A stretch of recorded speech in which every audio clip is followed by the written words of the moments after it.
All right, guys, so we're gonna start.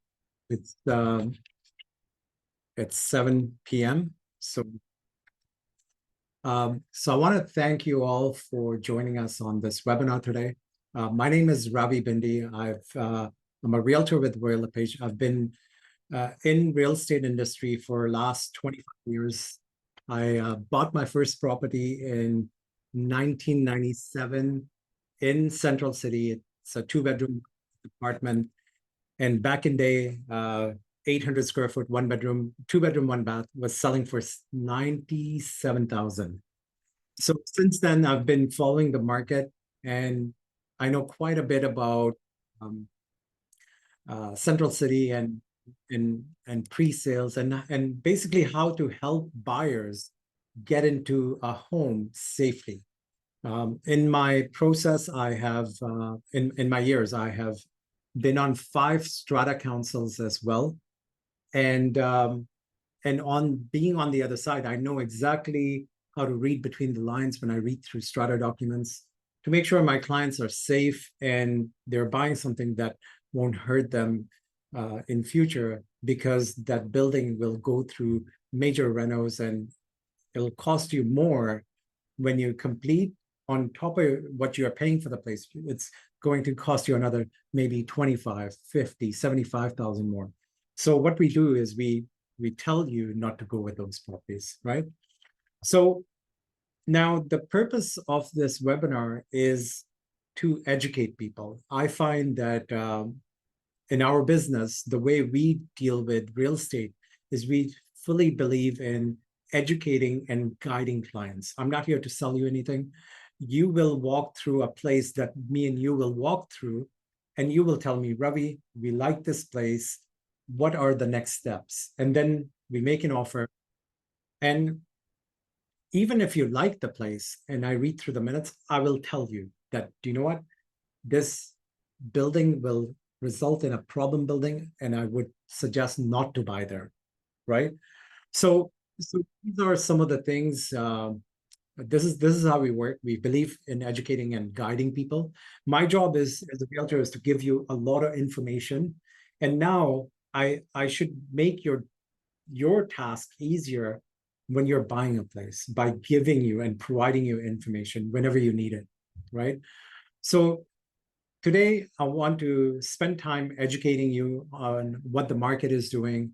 If you guys have any questions, honestly, feel free to put it up on the chat. I'll review the chat at the end and I'll go over questions and answer all of them.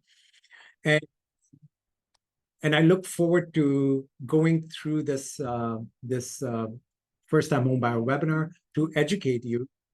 And through this process, I hope my hope is that you will book a home buyer consultation meeting to make us understand your needs better. And then based on your needs, we'll start looking for properties for you that are on the market. And there are a lot of properties that are off market and they get sold.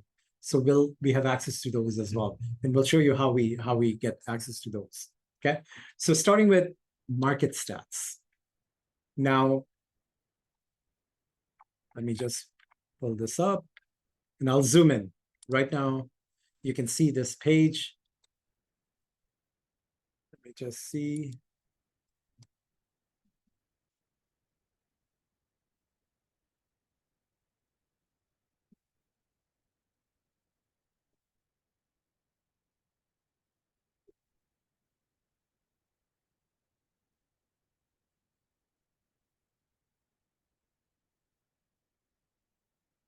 Good.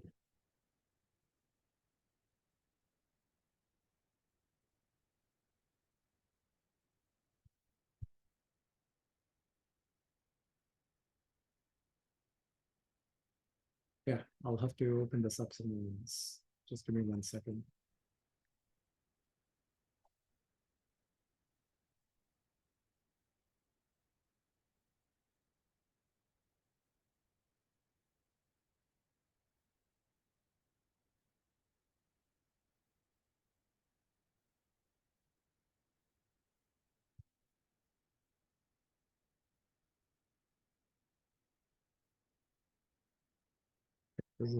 Just give me 1 second. All right, guys.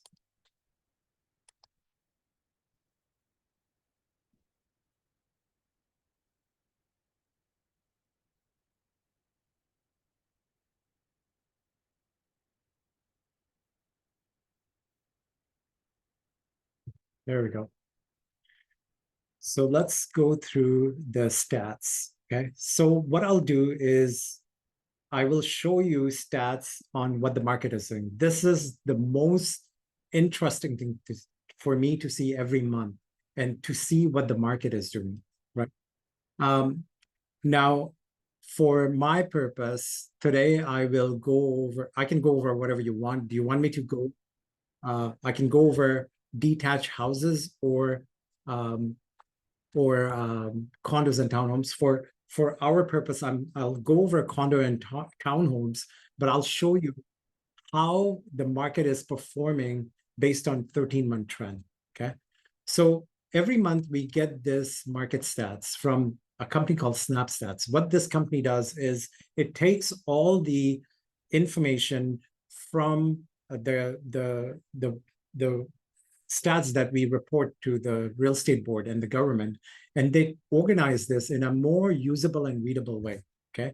So here, what they do is they show you each city on this package, and each city has either has detached information, so how the market did for the detached homes, and then when you scroll down, you'll see another page for Surrey, and it'll show you condos and townhomes. And what these guys do is they divide this into 6 parts. So the first part is community right here. And as you see down here, they show you total number of inventory that came in terms of townhomes and condos. So they show you 619 condos and townhomes came in, only 263 sold, which is 29% sales ratio, right? Anything below 20% is a balanced market. Anything between 11 and 20%. Anything below 10% is a full buyer's market. So anything below 10% buyer's market, anything between 10, 11 and 20% is a balanced market. Anything over 21% is a seller's market. And around March, April, this number was as high as like 60, 70%, right? And right now it has dropped. Good news for you as a buyer, okay? Now, here they show you all the communities like Bear Creek, Boulevard Heights, Bridgeview, Cedar Hills, East Newton, Fleetwood. So all the communities in Surrey. And when you get these stats, I want you to, like, if you're learning which areas are in certain cities, what you want to do is you want to look at all these areas and type it into Google Map and just see where Fleetwood is, where Guildford is, just to see how close things are to highways and SkyTrain or transit or schools and all of that, right? So here they show you how much inventory came in per area, per community. So Bear Creek had 24 townhomes and condos come in, 10 sold, 42% sales ratio. So we know it's higher than average. If you look at like Guildford, 45%, Panorama Bridge, 57%, Fleetwood, 32%, right? So this just shows me that we're still kind of in a buyer's market. Things are coming in and they're selling, but there's properties that are not selling because they're priced high. And you as a buyer need to learn how to evaluate properties, how to evaluate market value, because not everything is priced well. And this is what the numbers show, right? Now, what these guys have done is brilliant, because what they do is they take these numbers right here, okay? They take these numbers and then they put this into price band. So they show you everything that's between 0 to 100,000, 100 to 200, 200 to 300. And you can see right here, 300 to 400, 38 listings out of the 17 listings came in, and 19 sold. So 50% sales ratio. So a lot of lower end properties are selling quick. Anything between 400 and 500, usually a 1-bedroom, is selling quick. 500 to 600, 29%. 600 to 700, 34%. As you go up in price, the ratios start falling. So this shows you as a buyer, if you were to shop for a 4-bedroom, 3-bathroom townhouse over 1 million, you could actually negotiate with these people, right? Because there's only 13%, 16% selling. So these numbers show you what you can do and what you cannot do. All right. Now they take the same numbers here and they show you in terms of how many bedrooms. So in 0 to 1 bedrooms, there were 247 listings out of 917 listings that were 0 to 1 bedrooms. 342 listings were 2 bedrooms out of 917 listings. And then 206, 122. And then how many sold and their sales ratio. So now if you tell me, Ravi, I want something in Guildford, I want a townhome, and I want to buy something between 900 to 800 to 900,000, right? So 45%, 35%, and then right here, and you want 4 bedrooms, 3 baths, 27%. So now you can kind of do the average of all of them and see how is the market for what you are specifically looking for. Okay. The next part, they show you month over month variance. So July, this is how many listings came in. August, listings went up 1%. How many sales we had and how the sales have dropped, right? Average price and average price here. The average price has gone up because we're probably selling some higher end products when compared to July. Price per square foot went up a little bit, right? What are things selling for? Sales to listing price ratio. So this shows you that on average, things are selling for over asking. The common mistakes buyers make is they do not know how to evaluate market value, and they fail to make an appropriate offer in loose places, right? So my job is to show you, as soon as you say, Ravi, I like this place, what do you think?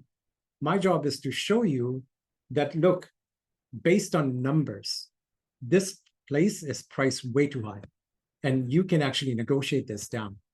Or my job is to tell you that this place that you like, it's priced actually below market value. And the reason it's priced below market value is so that the listing agent can create multiple offers. Because once you come in, you get emotionally attached to these things. And if you're acting emotionally, my job is to act logically and give you logical reasons why you should not pay so much, right? Or you should pay so much, whichever way. And here it shows you things are staying on the market for 11 days, things are staying on the market for 12 days, okay? And there's a 9% variance there. Now, this part here shows you, it just gives you a market summary of what has happened that month. So you can read through that. And the most interesting part in all of this is the 13-month trend. And I have used this information to actually sell my properties at a certain time and actually gain financially from this info, right? So what you want to look at is, you look at August of 2022. What was the average price right here? Okay.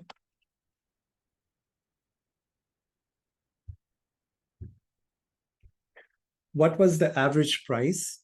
How many listings came in? And then how many we sold? So the average sale price is the black line, inventory, which is supply, which is the red line, and then demand, which is the souls, which is the blue line.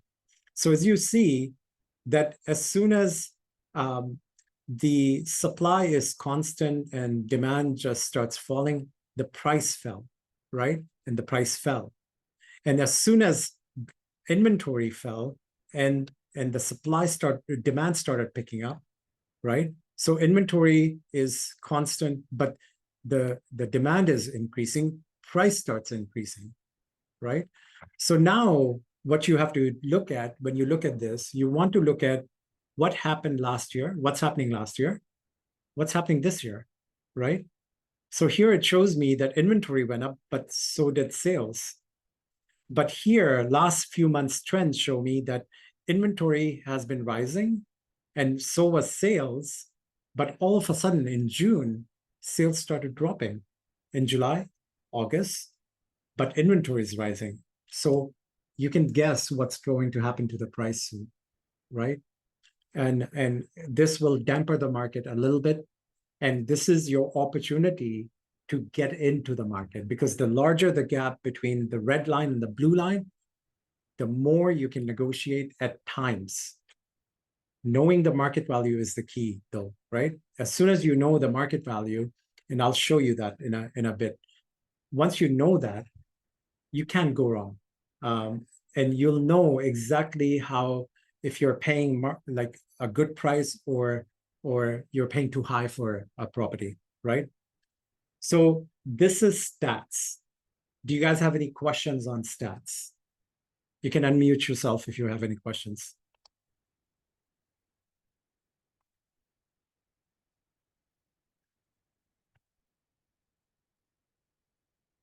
Okay. Moving forward, guys. Just give me one sec.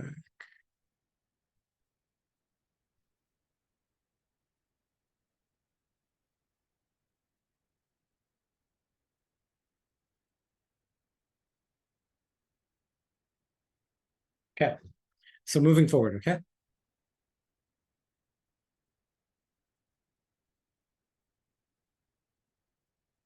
All right. So that was market stats. Okay. The next thing is buying costs. You want to understand what are the different costs involved when buying a place. So I have done an example for a $900,000 townhome. Okay. And what you can put minimum down. A lot of people have a misconception that, oh, I can just put 5% down and that's all I have to put down. It's not true. So let's go over that. So when you buy a property for 900,000, you have to put 5% down on the first 500,000 and then 10% on the balance. So in this case, it works out to 65,000. Okay. When you put this amount down, you are considered a high risk to the bank. And the way the bank secures themselves is by you applying for a Canada Mortgage and Housing Corporation insurance fee. And this government body basically ensures the bank that, hey, if you lend this buyer at the lowest amount down, we will basically guarantee the amount if the buyer defaults, right? So the cost of insurance is quite high. For a $900,000 mortgage, it works out to about $32,600, right? So it's almost 4%. Now, the second cost is GST. Excuse me. If you're buying a brand new property, you have to pay 5% GST on a brand new property, okay? And this item 1 and item 2, the items in red, you do not have to come up with cash. So which means on top of your 65,000, you do not have to come up with this 32 and then the 5%, which is what, 45,000, right? The 45,000 and the 32,600 gets added to your mortgage. All right. So these two amounts get added to your mortgage. So you don't have to come up with this. So on top of your 65,000, when you're buying the place up front, what do you have to come up with? The third cost is property transfer tax. This you have to pay, right? Because when you buy a resale, you do not pay GST. So basically you cut that out. With any used homes, you don't pay GST. In resale, anything under 500,000 as a first-time buyer, you do not have to pay property transfer tax. So you save yourself property transfer tax if the purchase price is below 500. In this case, if you were buying this townhome and you were a first-time buyer, you would be charged the 16 grand you would have to pay. Okay. Now, if you were buying a pre-sale, anything under 750, you would not pay property transfer tax with pre-sale. But with pre-sale, even if you go over 750, you have to pay the 16,000 plus 5%. Okay. So that would be your cost. So 16 grand would be added to this amount, 65,000. Then on top, you have to pay a lawyer a fee. Lots of these lawyers, what they'll do is they'll show you that our fee is $11.99 or $8.95 or $4.95.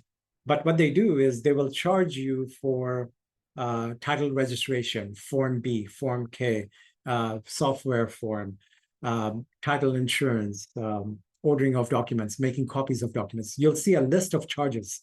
And if a lawyer is charging like 450, that should ring an alarm, because they are marking up form, like to order Form B, the max they should be charging is about 300, 350.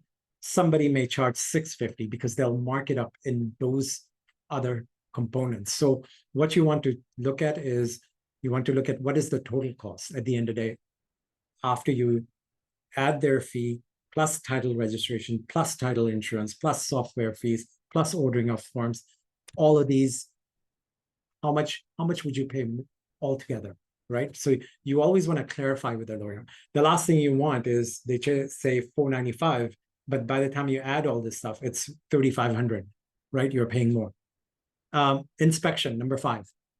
So when you're buying a property, you should get inspection done, right? If it's a new property, we always recommend, new or old, you should get inspection done.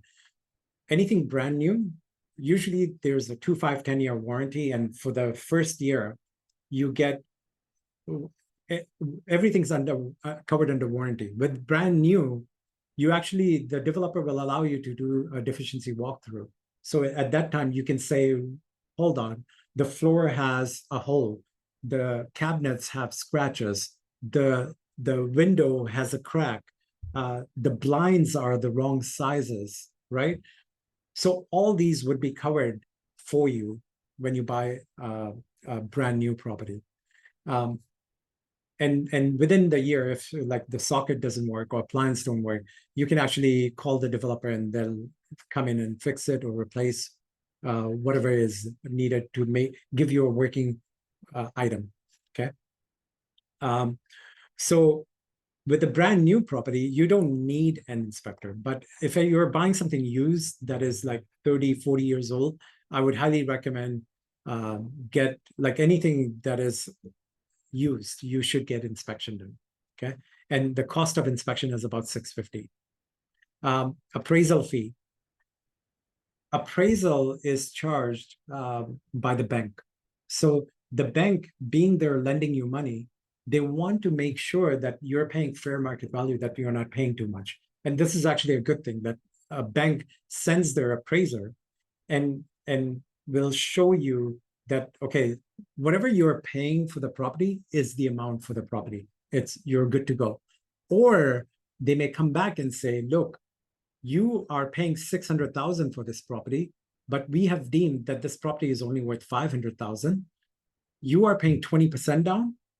So on top of your 20%, the difference between 600 and 500 is 100,000. So you have to pay 20% plus that 100,000 to qualify. And this is where the subject to financing fails, because sometimes buyers don't think properly and they offer way too much, and you should not be doing that. And this is where our expertise help you. We show you the max amount you should pay. And if you want to pay more than max amount, you take that risk, right? But we will give you an amount, and then after that, we would not recommend you pay anymore, okay? Mortgage fees. This is kind of tricky because we had in past experience where some mortgage brokers, what they do is they tell you, well, okay, we'll qualify you for this rate, but at the end of the transaction, when you are going to sign paperwork with the lawyers, they have added a mortgage fee of 5,000 or 10,000 as a charge to you. And when you're looking at statement of adjustments, you may miss that, because your lawyer will tell you, okay, based on how much you have paid down, these are all the extras, and then this is how much you have to bring as a draft, and we'll go over that in a bit. So sometimes people miss that, but you should always check your statement of adjustments to see if your mortgage advisor or mortgage broker has charged you that fee or not. Okay, always check. Any questions on this cost, guys? When you're renting, you're used to paying for your TELUS bill, Shaw bill. You're used to paying for hydro, right? Now when you buy this, now add your strata fees, which can be $300-400 a month. Add your property taxes every year. That can be about $2,000-3,000 a year, right? Add your insurance. Well, you're paying tenant insurance, and add another maybe like $300-400 on top of that, your insurance as well, right? So appraisal fee is, somebody was not clear about the appraisal fee. Okay. The way appraisal fees work is the bank will hire an independent appraiser. And what they'll do is before approving your mortgage, they will have a condition to your mortgage. And they will say, we will only fully approve your mortgage, give you an unconditional mortgage approval once we appraise that property. So usually it happens in the background. And the mortgage broker will hire an appraiser. And that appraiser will call the realtor and say, look, I need access to the place, to look at the place, to make sure that this place appraises properly. And then the appraiser comes back to the mortgage rep and says, look, appraisal was fine, this passed. Or look, the appraisal was not fine. And now you guys have to pay 20,000 more, 30,000 more on top of your down payment, right? The purpose for appraisal is the bank is trying to cover themselves to make sure that you're not paying them. And this is a good thing that they do appraisal to make sure that you are not paying too much, right? And appraisal will show right away that are you paying market value? Are you not, right? So it's a protection for the bank, but also you as a buyer, okay? Appraisal can happen with any properties, old, new, doesn't matter. Like if you're buying a pre-sale, we highly recommend that to our clients that look, get an approval now, or within that 2 years of completion, you want to get an approval sooner than later. Once you get an approval and everything appraises, now you have an approval sitting with the bank, right? So appraisal is with new or old.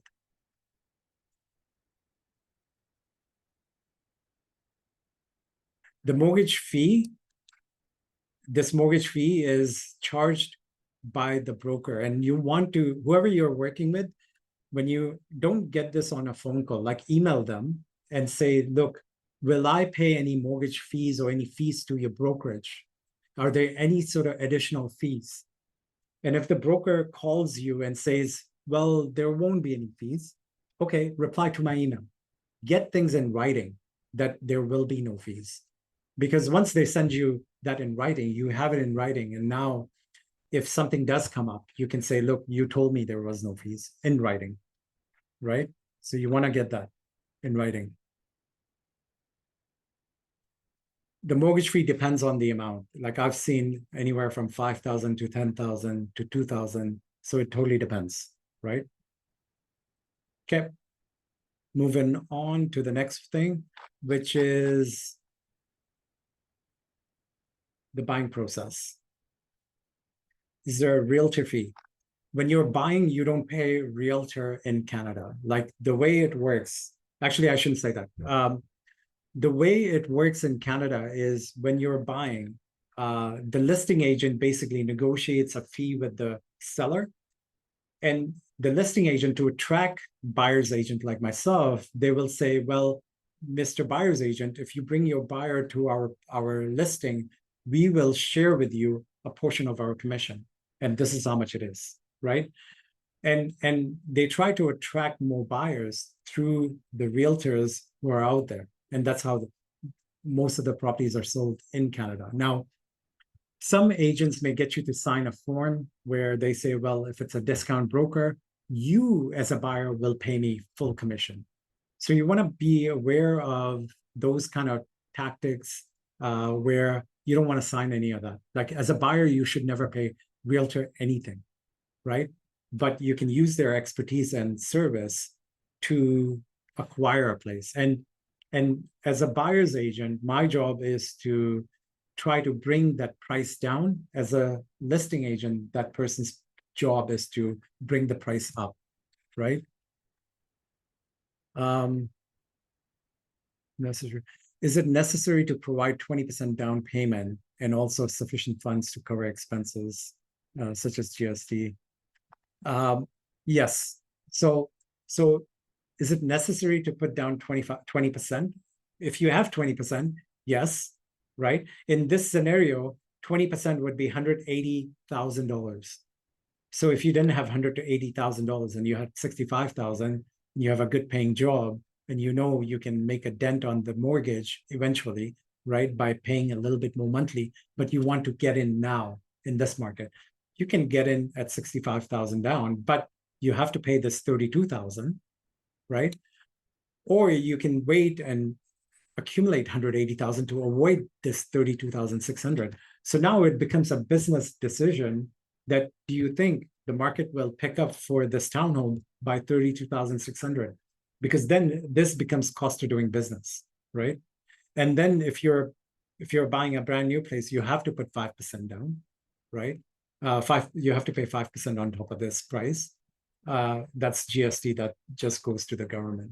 So that's what I was saying, guys. Initially, you have to pay this 65,000 because everything in red gets added to your mortgage, plus 16,000, plus 2,500, plus 650, plus 350. So you can see how quickly all these add up, right? So this is on top of your down payment. These are the extra costs you have to be aware of, okay? So the next thing is buying process. So please pardon my flow chart here that I made. So for example, so this is really good to understand. How does an offer work? What happens when an offer is given, okay? So for example, today we meet. The next step I recommend you do is get pre-qualified for a mortgage.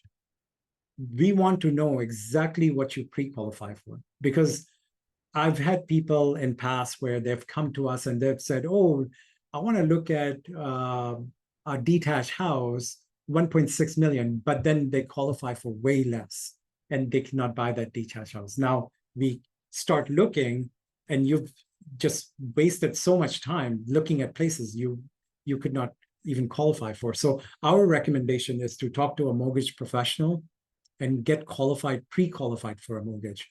Pre-qualification means that they look at your bank statement, they look at your notice of assessment, 2 years notice of assessment, your pay stubs, your job letter. So all these documents they look at, and they say, okay, based on your pay and your debt, this is how much you can spend, 900,000. So now we know that you can easily qualify for 900,000. That's only when we start looking, right? So now we start looking. So we book tours for you. Now my job is to look for listings that might be on reu.ca, MLS, realtor.ca, but also for listings that are not on the market.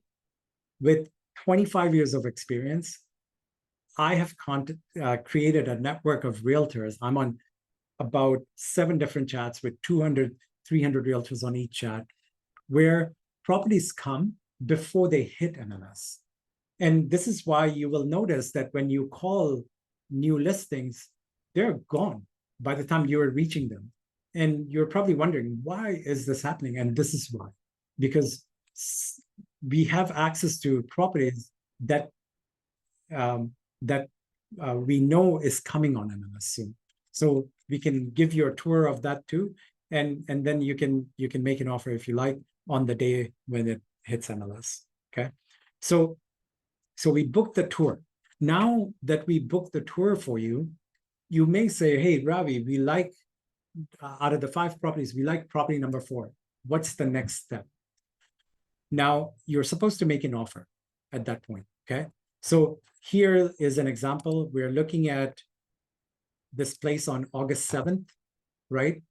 And sometimes the listing agent will say that, look, we are taking offers on August 9th. And now you know that that person, the listing agent, is trying to create multiple offers. And there's different strategies we apply when there's multiple offers. So I won't talk about that right now, because when we sit one-on-one, I'll show you how we deal with multiple offers. We actually have 1, 2, 3 layer strategy to deal with multiple offers to make your offer stand out way better than any other offer. So we'll just use the example where, okay, market is slowing down. They're not going to get multiple offers. Let's say this property you're looking at has been on the market for 30 days. Now that multiple offer thing has passed. So August 7th is when we look at properties. And now what we're doing is we're writing an offer. What does that mean? Now, in Canada, you cannot make verbal offers. They don't count, right? So you have to make an offer in writing. And the offer consists of 3 parts: price, dates, and subjects. Price, self-explanatory. They want $925. We say we want $890. And then we agree back and forth. We go back and forth and we agree on $910, let's say. Now we say, okay, I want dates. I want to move in by end of November. And they say, no, I want to move out by end of October. Then you say, well, okay, I'll give you October dates. Seems like that's important to you. But I want this home at 900,000, so 10,000 less, and you can have the dates. So now we negotiate these things. These are negotiable items, right? So we get 900,000, we give them the dates. And now what we're saying in writing is, Mr. Seller, I'll give you 900,000. I will move in at the end of October, subject to my financing going through, subject to my inspection going through, subject to me reading through the property disclosure statement and approving it. Now, property disclosure statement is like almost like a 20, 30 questions that the seller must answer truthfully. If they lie, they can be in legal problems later on. And you have 15 years. In 15 years, as soon as you discover that they have lied, you have another 2 years to basically go after them, right?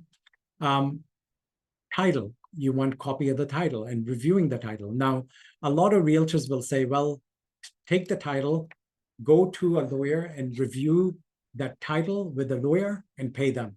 And you have 7 days. So in this case, we made an offer on the 7th. We have until from the 8th till, and they accepted it on the 8th. And now we have until 15th to remove subjects, which means to remove these all conditions. So the lots of realtors will say, well, title is your responsibility. Go get it checked by the lawyer and then let me know what the lawyer said if there's any problems. We have a lawyer and retainer where you don't even have to pay this $500-600 fee. We pay them every month $100 to review about 7 titles. They summarize the title and they give us the summary and they tell us, hey, I think this is a concern, Ravi. Like, make sure you look at this, right?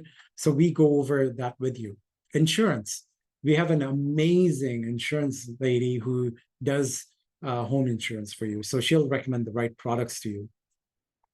And if you're buying a strata document, like a strata property, like a townhome or a condo, do you know what? You need someone who understands how to read strata documents.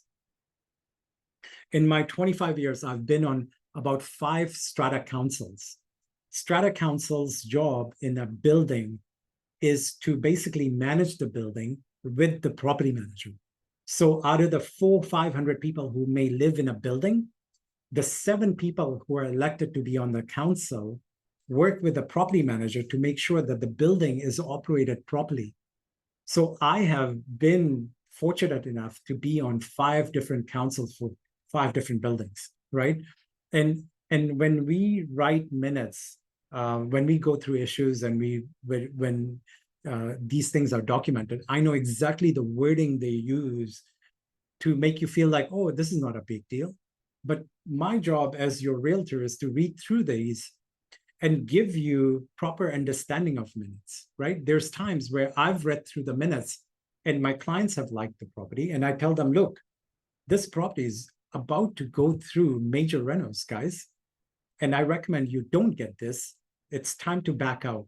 So in this period, I tell them back out because this is not a good building. And here's why.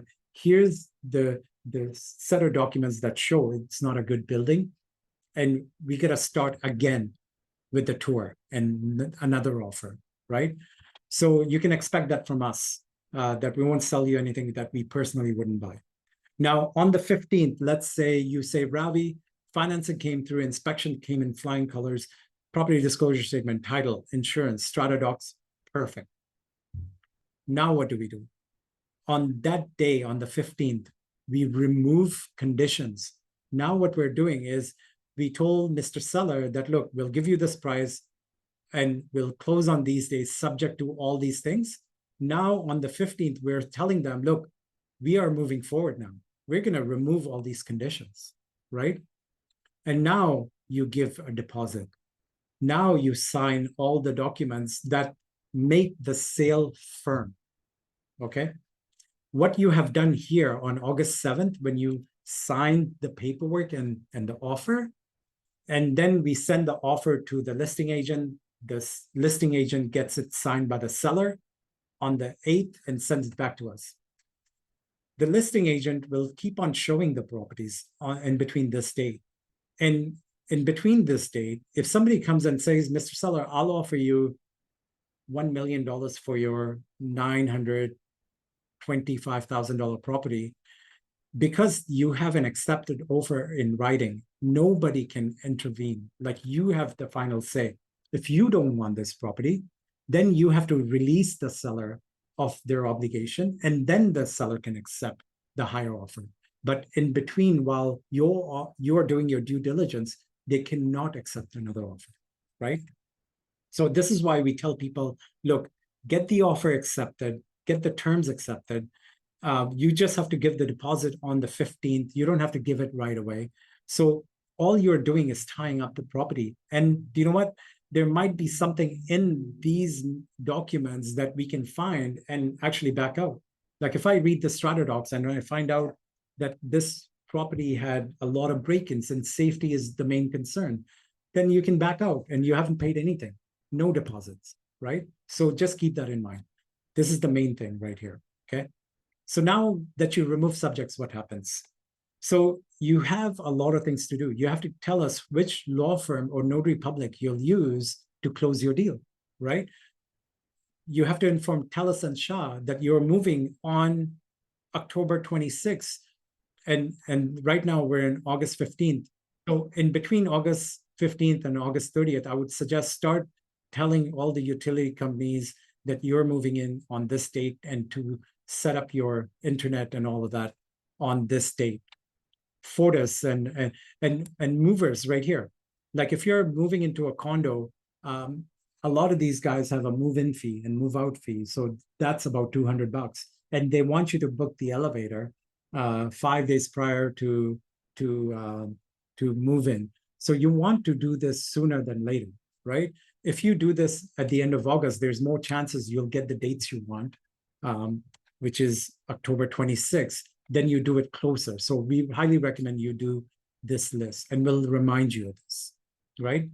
So now that you have given the deposit, let's say you're putting in 65 grand, okay, on that $900,000 property.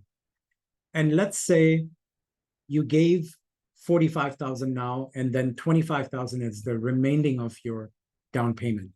So now that you've given the deposit, which is made out to Royal LePage and Trust, Royal LePage will forward that money to your lawyer, the 45,000. The mortgage broker will send all the paperwork to your lawyer or notary public. And then the same thing with the seller's lawyer. Your lawyers or your notary public's job is to call you very close to your completion date to have you come in and sign the paperwork. So once they call you, they'll say, okay, Mr. Mrs. Buyer, can you bring the rest of the deposit, which is down payment, which is 25 grand, plus our legal fees, which is 2,000, plus the prorated taxes, because you're not completing at the end of the year. The seller has paid for the whole year's property tax. You have to reimburse the seller from October 27th to December 31st. So prorated taxes, prorated strata fees, title insurance, ordering of documents, property transfer tax. So you can see how 25,000 just went up to like almost 50, right away. GST and this gets added to your mortgage, so you don't have to worry about it. Now on 14th, you go and sign.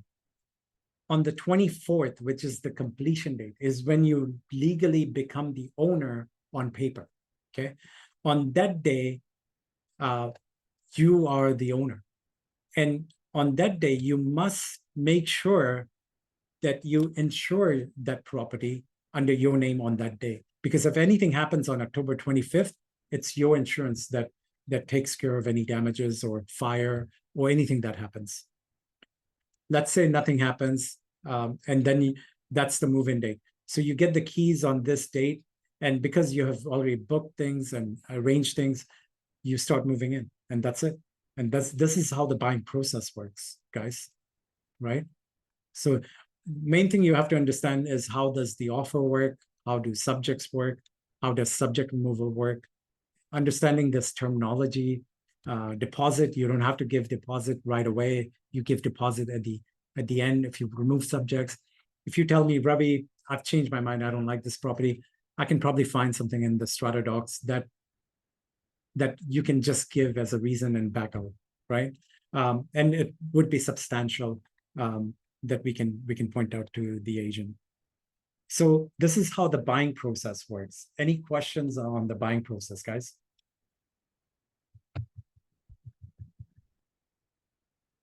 Feel free to unmute yourself. You guys are too quiet.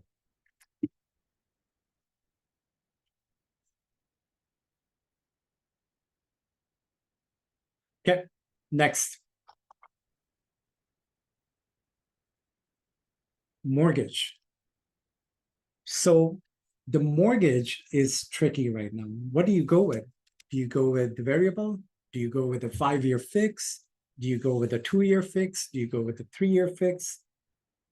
You want to make sure that you do not sign up for 5 years for sure, okay? Because as the rates are going up, there's pressure for rates to eventually come down. And historically, if you look at rate hikes from 1980s and 1990s, 2008, 2009, rates went up, but then they eventually came down. So understanding that, obviously you should not sign up for 5 years, but what should you sign up for then? Maybe the answer is maybe about 2 years or 3-year fix. So one of those. Maybe if you have appetite for risk, you may say, hey, I'll take my chances and I'll pay a little bit more, but I want to be in variable, right? Now, keep in mind, when you're signing up for a mortgage, you want to find out what are the penalties if you have to sell the property.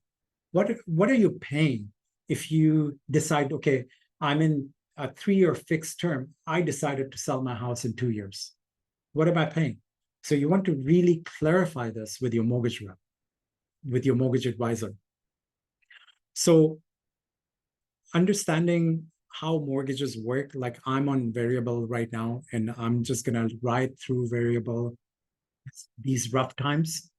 I don't want to fix anything right now, right? And I've applied strategies where instead of paying monthly, I turn all my payments into weekly. And now I'm paying like $50 or $100 a week more to kind of counter the high interest rates at this time, right? So we'll show you how to do all this.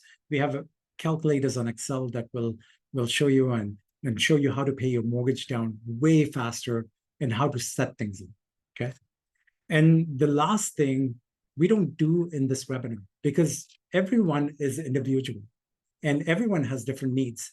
Like Kiran might want a condo compared to Vinay, who may want a townhome, compared to somebody else who may want detached. So what we do is we try to understand your needs better, and we have about 20, 25 questions we ask.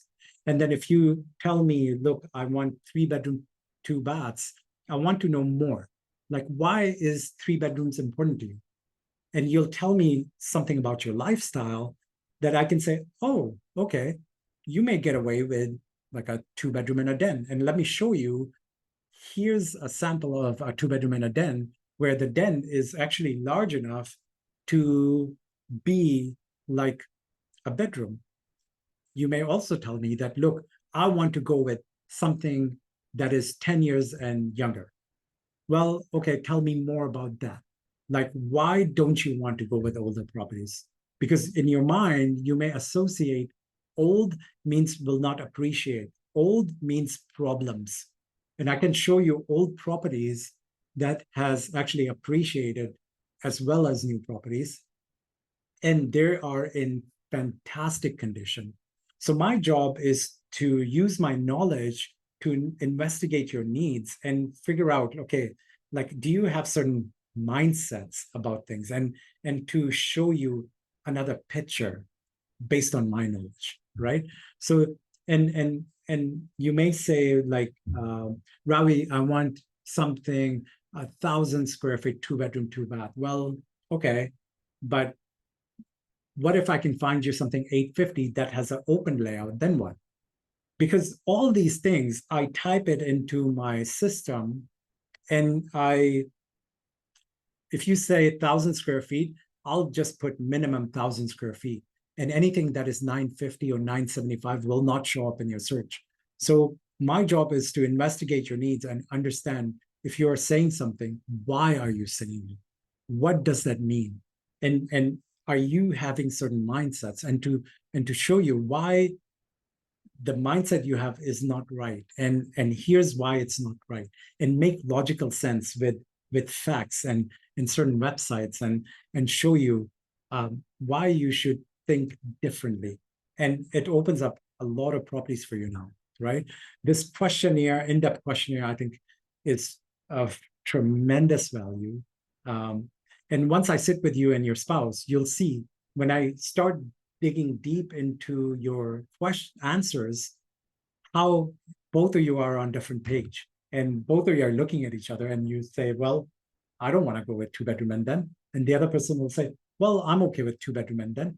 And now there's discussions going on in between the two parties, right? And my job is to just clarify these things. So now what you can do is, there's a buyer consultation meeting we offer, and I would love to do this questionnaire with you and understand your needs better. And then based on your needs, we start looking for properties that are on the market and off the market, right? Any questions so far? And the last thing is, actually, there's a couple of more things. I want to give you something today. It's a blog we did a while back. So I'm posting this on our chat, okay? Just take this from the chat. It's the 9 grants you as a buyer can apply for. 9 grants as a home buyer, okay? So hopefully that helps. And the last thing I want to show you really quickly is how to determine market value. I'm going to open up my system as a realtor, and I want to show you how the questions I ask and how the filters work, and how this will benefit you to go through this in-depth questionnaire, because we will find you properties. Even if you don't have, even if those properties don't exist on the market, we have systems in place where we send out mailouts to different complexes. The complexes you may like, the school you may want, right? So I want to show you a couple of things. I want to show you my system now, okay? Really quick. And I'm done after that. And I'll open the floor up for any questions. And I think this is the most brilliant thing you guys will You guys will appreciate this right now, what I'm about to show you. Okay. Hi Ravi, I have a question. Yes, sir. Tell me. Like I'm not too old in Canada. It's been 2 years. Yes. So how do I know when is the right time to buy a house with my current salary, or should I go on a rent? You should see, the thing is, when I sit with you and I ask you questions, I determine your needs. And based on my knowledge of the market, I may say, okay, your name's Rohit, right? Yeah, yeah. Okay. So I will say, Rohit, I think based on your needs and based on your circumstances right now, I suggest we look for a pre-sale that completes in 3 years. And all you got to do is put like 50 grand down right now, and it saves you time to save money. At the same time, we know what's happening in the marketplace. Inflation's coming hopefully under control soon and next year's federal elections. So candidates are already promising that rates are going to come down, right? And with rates coming down, what happens is market always picks up. And when the market picks up, that when you appreciate with the market, uh, we will suggest to you, okay, Rohit, this is a good time to liquidate this property, or no, this is not a good time to liquidate this property. You must complete on it and live there for at least 1 year, year and a half, claim it as your principal residence because you have made too much profit. And because you have made too much profit, if you sell it now, you'll pay this much capital gains tax. Or if you live in it, you get away with paying nothing. There's no tax on principal residence. And now you take all this money and you buy your next property. And then you take all this money and buy your next property. The goal here is everyone's goal is to live in a detached house. My goal is to get you there. And it might not be today that you can buy detached, but my goal with my knowledge is to get you into a condo, then get you into a townhome, then get you into a detached, right? And gradually I'll follow the market and I'll call you and I'll say, hey, time to sell your place. Let's put this on the market and let's shop for a townhome. And here's why. Here's the numbers. Here's what's on the market. Here's how much you will get for your place. Here's how much down payment you can put for a townhome, and this is what we can get. So let's start shopping, right? And then you do that, and then for a few years you live there. Then I'll come back and say, look, time to sell this town, right? So this is how things work. I have to understand your needs and then use my knowledge to recommend a plan of action for you, right? So I think what we should do, So right? this is like a long-term consultation. It's not like a buying one property and it's over. And you know what? I'm not like a normal realtor. I am a real estate consultant. Like just as an accountant, just as a lawyer, I want to be a real estate consultant. If you tell me, Ravi, okay, I own this place, I have made money, what else can I do? My job is to show you different scenarios. Like, okay, let's take equity out of this property and buy something small and rent that out. I want you to have, my goal for you is if you are happy with the place where you are, my goal for you is that you accumulate 3 to 5 properties in the next 10 years. And I'll show you how to do that. I have helped many people to do that, right? And people have mindsets about, oh, I won't qualify for the mortgage. Well, no, you will qualify for the mortgage because here's how, right? Some people think, well, I'll have problems with tenants. No, you won't, because there's lots of good tenants out there, right? Some of you are renting. You guys are good tenants. That's what we need to find. So a lot of people have this fear, this mindset, and my job is to be very logical, come in to the space and be a consultant, right? So that's my job. Okay, thank you for it. All right. Thanks a lot. I want to share with you guys this right here. This is my system, my real estate. Every realtor has access to this system. So what we have is, like, let's go into Central City, okay? And let's say you tell me, Ravi, I'm looking for a 2 bedroom, 2 bath, 1 to 5 years old. I like one property. Can you tell me if this is a good price? So let's look at this.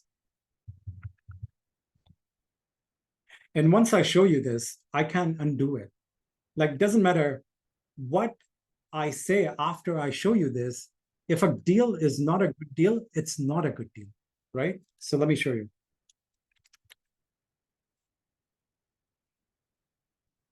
And we can do this for detach wherever you're looking. Like I'm just showing you volley, but we can do this for any area, right?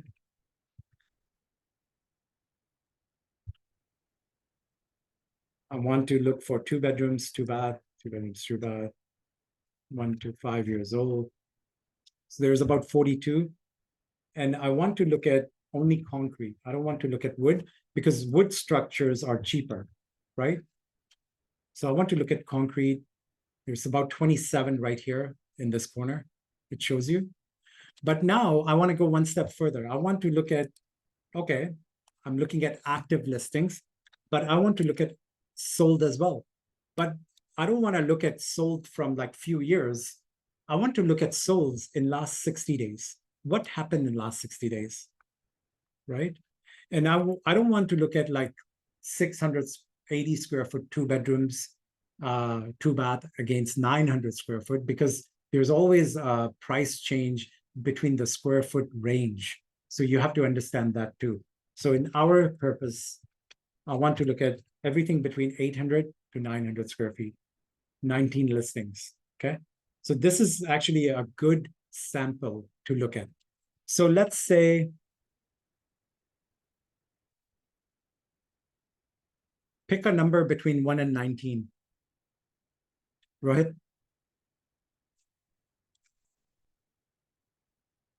So let's say like number 12. So let's say we go and we together go and see 5 listings and you say, Ravi, we love this place. And can you tell us if this is a good price? So remember this number, okay? Remember this address, because I'm about to show you how do we do market evaluation. I'm a numbers person. I want to look at numbers and see if the numbers make sense. And here, the numbers show that this is what things are selling for. So I'll just go over each column. 1 to 13 listings, active listings right here. Addresses, their MLS numbers, active status. What is the total square footage of the place, excluding the balconies? What's the listing price? And what is the price per square foot? So you take this number and divide it by the square footage, it gives you price per square foot. Now you look at the price per square foot for all the 1 to 5 years old listings that are between 800 and 900 square feet in Central City, and that have come up in the market and sold in the market in last 60 days, right? So these are active listings we're seeing. So what we do is take the price and divide it by square foot, price per square foot it gives me. Now here in the first column, it shows me average, minimum, maximum, and median. And here it shows me average things are selling for right now is at $845 per square foot, a 2 bedroom, 2 bath.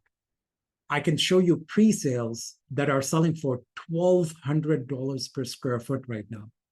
And what they're telling you is, look at our shiny smart door lock. Look at our thermostat that will be programmable. Well, those things are not worth 200,000-300,000, guys, right? So what they're doing is they're charging you a future value, not present value. With pre-sales, we'll show you numbers and you'll be blown away. And you will see how people are getting themselves in trouble because they fall into that shiny object or oh, we're building a rainforest in our building. Well, I don't need a rainforest. I need a space to live at a reasonable price, right? So if you fall into that gimmick, you can actually get in trouble financially, right? So my job is to hit you with logic and say, look, what you're thinking doesn't make sense. And here's why. So that property that is for sale right now is for sale at $828 per square foot, compared to something that is selling for $943 per square foot. And here it shows me that something selling for average things are listed for $845, right? Now I know what average things are listed for, but what are things selling for. So here at the bottom, it shows me what things are selling for, right? And here you see that average things are selling for at $830 per square foot. And this priced at $828 and selling at full price. Guess what it's doing to the prices every month? It's lowering it down. It's lowering it down. It's lowering it down. And this is how prices come down. And this is how next place has to be sold for less than that, right?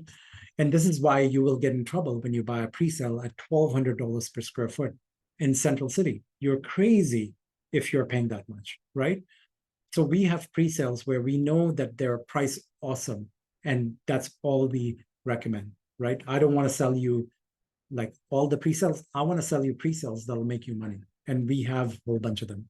So here it shows you that, okay, if I were buying this place, okay, this person has priced it really well compared to this person, this person, this person, this person, this person. So I know this is priced really well. But at the same time, I still want to bring them down in price. So there's strategies we apply when we call them. You don't ask them, hey, is there any interest on your place? Well, of course there's interest, right? That's their job. My job is to say, look, we like this place, but I don't know if that price will work. I want to maybe go around 650, and price per square foot at 650 now. Let's see. 650,000 divided by 821 works out to 791 per square foot, which shows me that I am getting a great deal based on sold listings. So if I can achieve that, that's a great price, right? But to pay $943 is insane.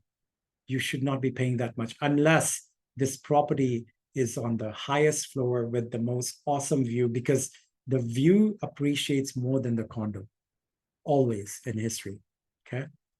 And this is some of the things we show you. A lot of people say, well, will an old place appreciate same as a new place? I have websites where I can go and show you, yes, they will, or no, they won't, right? So there's a lot of tools we use that show you that, look, this place is actually a good city, or this section is a good area, community to buy in, because look at the projections of the inward migration in that specific area, right? So lots of things show us that certain areas are good, certain areas are not. And that's where my expertise comes in. The 25 years experience comes in, where I will kind of go over things with you and show you what you should buy, what you should not, right? Based on numbers. So now, guys, do you have any questions? You can unmute if you want. It's okay.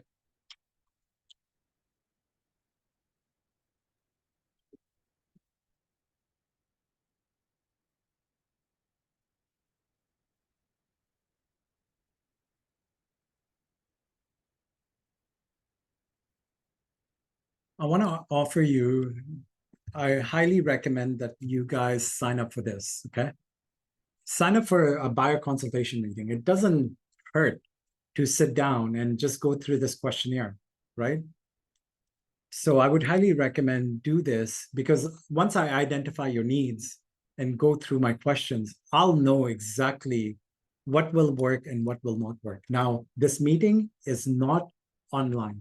This meeting is face-to-face, so I can show you things, illustrate things on paper, because right now, this was the most difficult things for me to do, to go over stats with you with a cursor, right? When we're together, I like to write things on paper, and that's old school, I know, but that's how it works. So I want to give you guys this. Hold on, where is it?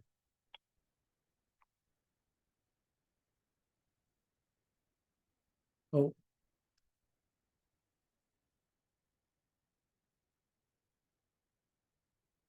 I've put a post on the chat. Okay, like a Calendly link. Like, click on there if you feel that this was helpful. The way I educated you, you found it useful, and you want more, and you want to find properties that are off market, and you want us to aggressively work for you and look for properties for you that might not be on the market, book this appointment with us. Once I know your needs, like I'll find out how I can get a property for you that might not be on MLS or reu.ca or wherever it is. So book this appointment. Okay.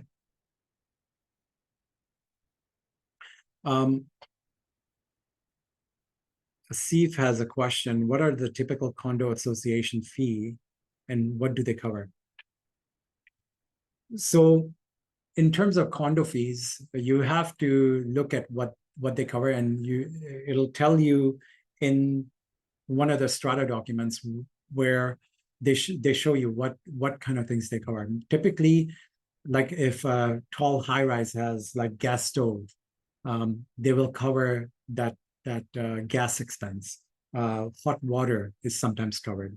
Sometimes the older places have gas fireplace, that's covered. And sometimes the strata fees is so high, but nothing's covered. And when there's not much covered, then you have to ask yourself, okay, what are these guys trying to save money for? Right? Because they might be saving money for a large repair. So it really have to look at the strata fees and say, okay, this makes sense, this doesn't make sense.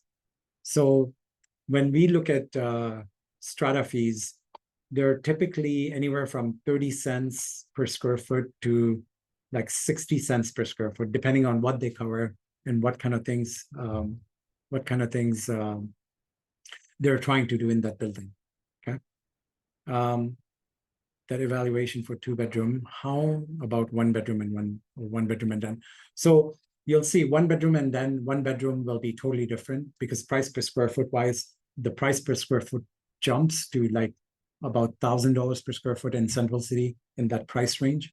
So we would do a proper analysis for you and show you in that specific city, in that specific community, what things are selling for, right? And once you know you should not be paying more than that, right?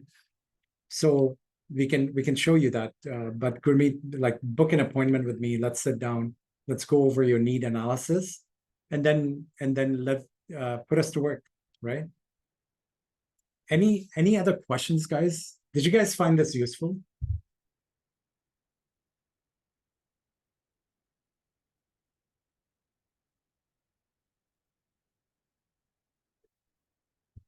So, guys, with respect to time, I think we're over the minutes right now. If you guys have any questions, you guys have my number when you signed up. We will be sending you an email asking you to book an appointment with us for buyer consultation as well. And I'll be in touch with you. Like I want to stay in touch with you and give you information, good, valuable information about what is happening in the marketplace, right? I want you guys to follow us on Instagram. Like my handle is Ravi Bindi Prek, and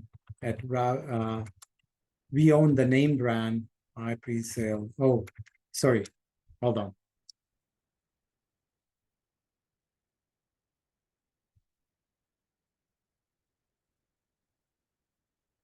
So we own this name brand, I Presale Condos. So follow us here and follow us here. We have done a video on price escalation clause, where usually the developer, once they sell you the place, they cannot raise the price, but this clause allows them to raise the price at completion. So you want to look at this video on our Instagram, and it says on the heading price escalation clause. So make sure look through that, and always look through our videos because we give you like lots of valuable information. George. All right. Any questions you have, guys, give me a call. I'm here to help you and guide you properly into your first home. All right. Thank you so much and have a good day. Thank you, guys. Thank you. Thanks. Bye.